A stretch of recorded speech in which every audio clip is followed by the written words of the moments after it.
பரிசுத்தமும் நீதியும் உள்ள நல்ல கர்த்தருக்கு துதியும் கனமும் உண்டாகட்டும். இந்த நாளுக்கான ஆதார வசனங்கள் ஜெபிக்க சங்கீதம் 29:2. கர்த்தருடைய நாமத்துக்குரிய மகிமையை அவருக்கு செலுத்துங்கள், பரிசுத்த அலங்காரத்துடனே கர்த்தரை தொழுது கொள்ளுங்கள்.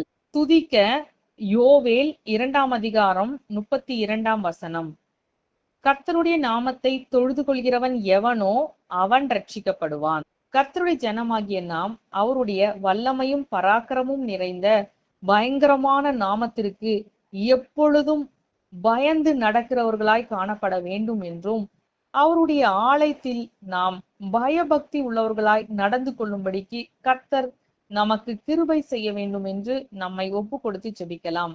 இந்த நாட்களில் விசேஷமாக கர்த்தருக்கு பயப்படுகிற பயங்கள் குறைந்து கொண்டிருக்கிறதை நாம் காண்கிறோம். அதிலும் வாலிபர்கள் மத்தியிலும் சிறு பிள்ளைகள் மத்தியிலும் கர்த்தருக்கு பயந்து நடக்கிறது நாளுக்கு நாள் குறைந்து கொண்டிருக்கிறது.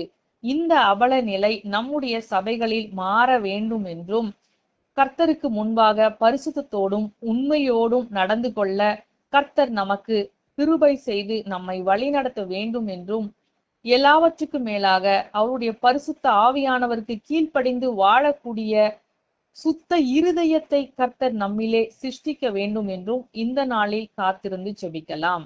துதிக்க வேண்டியது யாரெல்லாம் கர்த்தருக்கு முன்பாக உண்மையும் உத்தமமாய் நடந்து அவரை மனதார தொழுது கொள்கிறார்களோ அவர்களை கர்த்தர் ரட்சித்து காத்து வழிநடத்துவார் என்று நமக்கு வாக்கு கொடுத்திருக்கின்றபடியால் நாம் மனதார நன்றியோடு அவரை ஸ்தோத்திரிக்கலாம்.